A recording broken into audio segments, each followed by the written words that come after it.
The information shared on the Go Beyond Therapy podcast is provided for informational purposes only and should not be considered a substitute for professional advice, therapy, or medical care.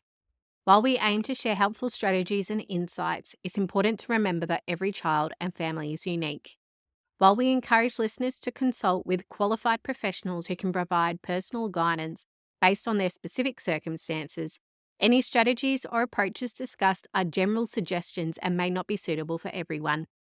We disclaim any liability for reliance on the information shared in this podcast and remind listeners to use their own judgment when applying any ideas or strategies mentioned. Welcome to the Go Beyond Therapy podcast, where we dive into the heart of supporting children with diverse needs. I'm Samantha Taylor, a pediatric occupational therapist passionate about helping children and families thrive. This podcast is all about creating a welcoming space for our entire disability community. From families, therapists, disability support workers, and anyone dedicated to supporting children on their unique journeys. At Go Beyond Therapy, we believe in empowering families at every stage. Through this podcast, we'll explore practical strategies and share valuable resources like tools and education approaches that can make a meaningful impact. We'll connect with other professionals, parents, and advocates who are all working towards building a more inclusive and supportive community for our kids. Whether you're navigating everyday challenges, looking for new approaches, or just need a reminder that you're not alone, you're in the right place. Welcome to today's episode, Understanding Executive Functioning, Helping Kids Manage the Unmanageable. Today, we will be focusing on executive functioning skills. So we're going to start with what executive functioning is, what areas of executive functioning tend to be the most challenging for the kids that we work with, but then also looking at strategies and tools to help basically release some of that stress that can come from executive functioning as a whole. Executive functioning is a set of mental skills that help us manage daily tasks and activities. For example, the best way I like to look at executive functioning is if it's a computer or a laptop and you've got information going into the computer and then you've got information coming out of the computer. And if the computer isn't organized or focused on the correct information, the output can look not ideal or not what we're after. So some of the main areas of executive functioning are planning and organization, being able to break tasks into steps and prioritizing them and managing your time, working memory, so being able to hold information in your brain, emotional regulation, but I'm going to put emotional regulation for a lot of other episodes. Emotional regulation is basically being able to manage your emotions and respond calmly and effectively and flexibly. We're going to also look at impulse control, so being able to think before you're acting. Task initiation, so getting started on tasks even when they feel overwhelming. And flexibility, so being able to mentally adapt when things are changed or plans don't go as expected. Executive functioning skills are super important for the families that I work with. They help the kids that I work with succeed at school or at home or in social settings and out in the community. Without executive functioning skills, basically all that high level thinking, so being able to participate at school, setting these kids and adolescents up for jobs or further education, being TAFE or university, without executive functioning skills, it's going to be really hard for these children once they reach that sort of late adolescence, early adulthood to participate really effectively in life. Because if they can't manage their time, if they can't manage their diary, if they can't focus and retain information, they're going to have a lot of difficulty being able to effectively participate in employment or further education. So my goals with a lot of the families I work with is that we start at a very young age on implementing tools and strategies for the children to be able to focus and remember things and pay attention in class and be able to retain information so that they can work on these skills very early on. So once they reach their adolescence and early adulthood, that they've got a set of skills ready to go and they can really participate in the lives they want. Some of the kids that I work with struggle with these executive functioning skills for a range of reasons, which I won't go into all the clinical reasons because that's not why you're here. But basically, sometimes the kids that I work with developmentally, they're just a little bit delayed. We have a 4-year old where the kinder is expecting them to be concentrating and focusing like they're in late primary school. Or we have a child with ADHD who hasn't learned tools and strategies to be able to regulate their bodies to be able to sit in a classroom and focus.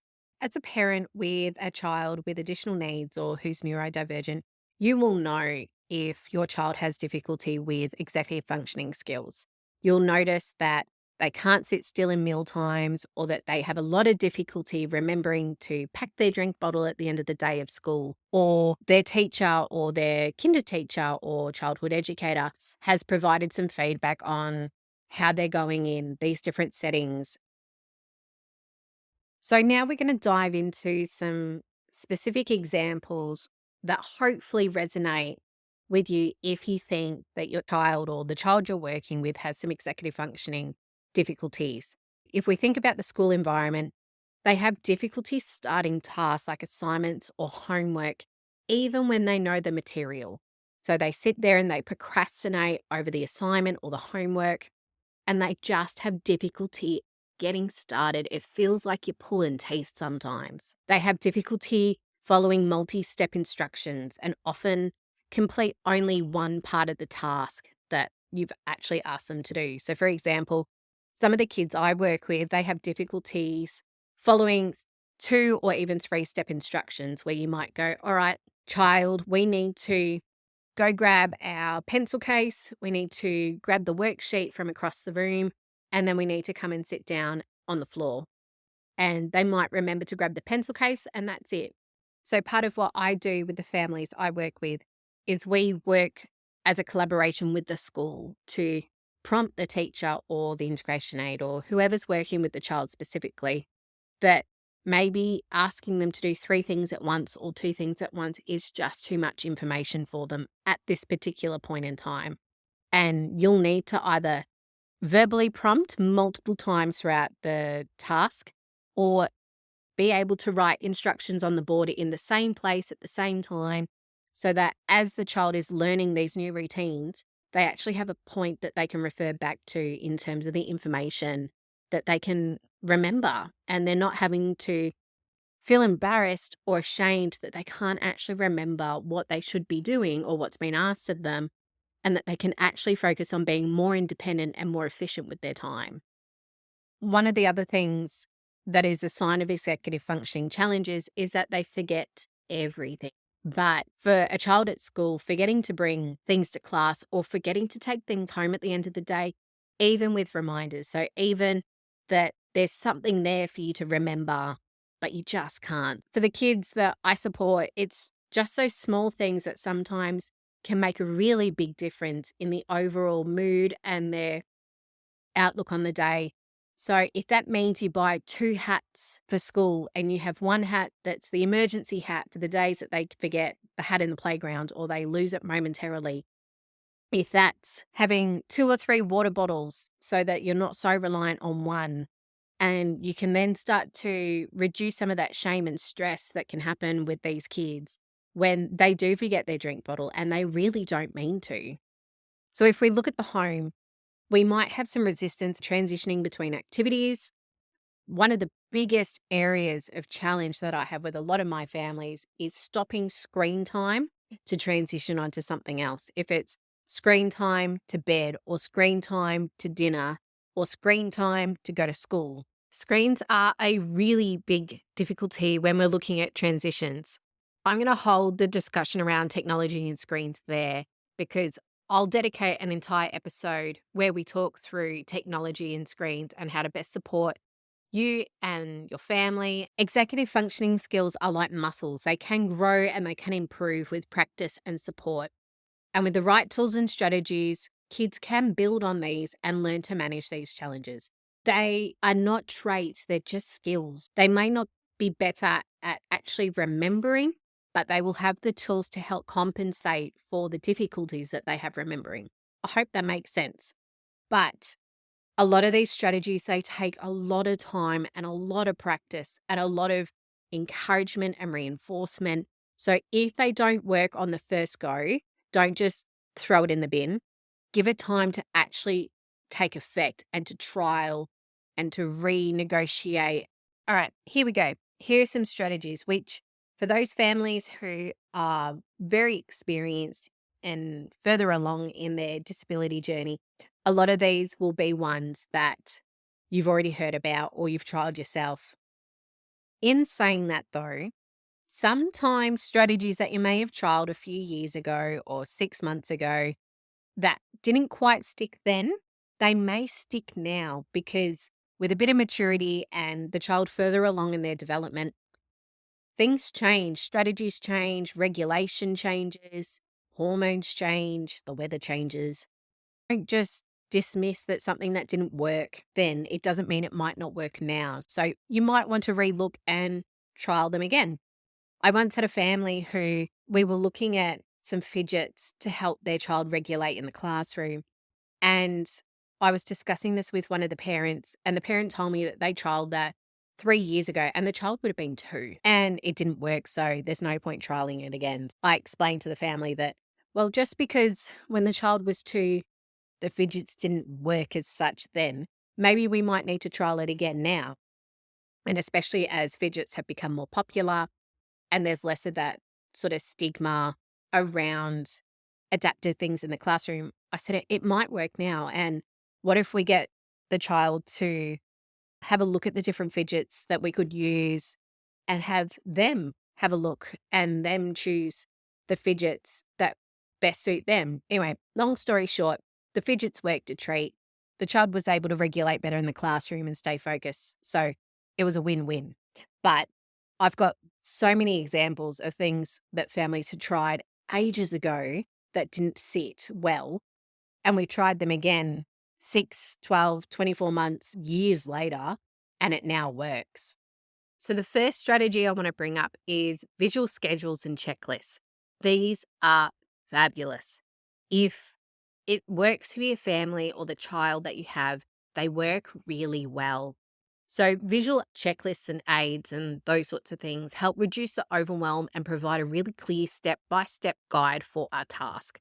And it can be any task. They are especially helpful for children who struggle with like that working memory, but also any transition. So for transitions, they can see what's coming next and they can see how their day's going to pan out or how the afternoon or what is expected of them in a task. So instead of getting behavior and pushback and procrastination around a task, if you have a visual schedule or even just a checklist and it has, see, look, we're going to do this for 15 minutes and then we're done. We can, I don't know, have recess or have a board game or whatever's next. I have found that the child is more likely to engage in that task when they actually know what's ahead of them. Some of the examples of visual schedules and checklists that I've used in my work and the families that I support is a morning routine or an evening routine checklist or chart where you have things like brushing your teeth, getting your bag packed, get dressed, have a shower, have dinner, and then you can also manage when screen time happens and if it happens and for how long. And also implementing timers within that schedule as well. For example, if you're getting ready in the morning and you have the child get ready for school and they're going to pack their bag, they're going to make their lunch, obviously not in that order. They're going to brush their teeth, brush their hair, get dressed, all those things. And then they get the tablet or the piece of technology. When they've done all that for 10 minutes, I have found they're more likely to quickly get through everything to then be able to get the piece of technology at the end, rather than giving them the piece of technology at the beginning of the schedule or the beginning of the routine.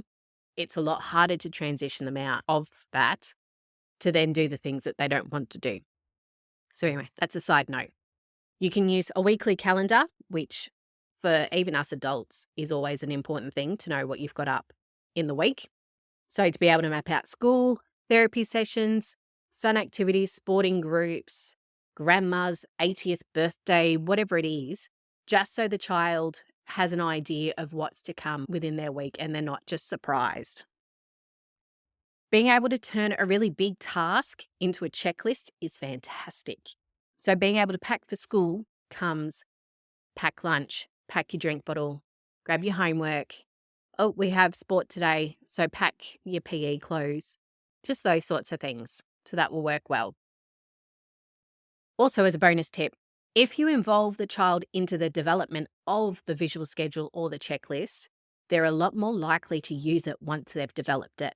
And if you've got an older child, you can talk about formatting in terms of the visual representation of the checklist.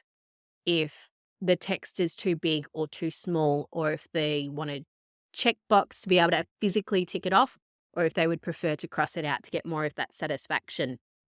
If you involve the child in the development of these resources, one, they're going to be more motivated by it because you could also make it themed. But two, it's actually going to complement the way their brain works better. As a little bonus as well, using rewards at the end of a task is really helpful and useful. So for us adults, I sometimes will go make a cup of tea once my time has gone off. For younger kids, they might be able to choose a board game or something like that they want to play once they've completed the task that they've been asked to do. In saying that though, movement breaks are not a reward. They are a regulation tool. That is a whole nother episode and a whole nother story. But when we're looking at rewards, we are looking at reward specific, not a regulation tool that might look like a reward if it was a different child. Some of the other strategies that we can look at specifically for time management is apps and timers. So there's a lot of apps out there on the market. A lot of them are free, and you can use them as a countdown or a timer to help children and adults understand the expectations of themselves when completing a task and to try and remain focused. So for kids, you can get visual timers, so you can get old school sand timers, and they have particular times that the sand pours for. So, for example, a 10-minute timer. You can also get old school analog timers where there's a red part within the analog clock that counts down. And you can then also look at technology apps if you're wanting to go down that path as well. So you can use, I'm an iPhone user, so you can use traditional countdown or alarms on iPhone. I'm sure you can use the same with Android. And you could also look at fun apps where there might be a little picture that appears when the timer goes off and those sorts of things. For some of our older adolescent, early adulthood, and even parents, you can get some apps that actually lock you out of particular apps within the phone. So, for example, if you are really into socials and you get very distracted by them, you can get an app that cold turkeys you out of them as you're trying to focus. So, if you're at work or at school or at uni and you need to focus on what you're doing, you can use these apps to make you not look at your phone, basically, as you're trying to complete these tasks to help you remain focused and on your time management. My last little tip for this episode is to celebrate the small things. It's not about perfection, but about helping your child feel supported and capable and successful. The kids I work with get very little praise throughout their day because we're always focused on what's next, the next goal, the next difficulty, the next challenge. And they don't get a lot of praise, even for something as remembering to bring their hat home at the end of the day. So just really small praise for something when they've tried their hardest, and even just praising effort is fantastic. But just small things that the child then knows that their effort is actually being noticed and they should keep trying. Where if we don't even reward effort, we'll then find that kids will just stop trying because it will be too much hard work and there's no motivation to do it. And the goalpost is so far away that they'll just stop and give up. So some other quick and easy helpful strategies can be build predictability. So keep a routine as close as you can to help the child understand their day. Create a quiet workspace so you can limit distractions. So you can create a quiet, calm working space. This will help limit distractions.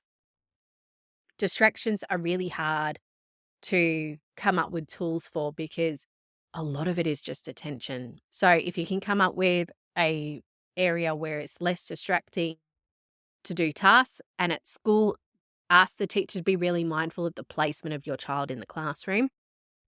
As if you've got a child facing the windows, for example, they may get distracted by people walking in front of them. So it might be a conversation worth having with your teacher. Work on positive self-talk. So when the child is in their classroom or at home, they're used to talking themselves through a task and going, okay, what's next? What could I do? Instead of having a meltdown, I could ask for help. I could ask a friend. I could have a look at the board that has the instructions written out for me. And one of my most beautiful strategies is modeling problem solving.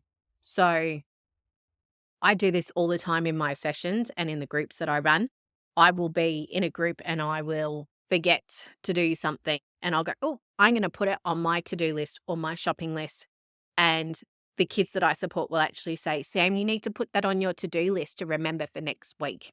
Or Sam, have you put that in your diary so you don't forget? So I'm actively modeling problem solving skills and the strategies that I use within my day to keep myself accountable and to keep myself on task and remember things.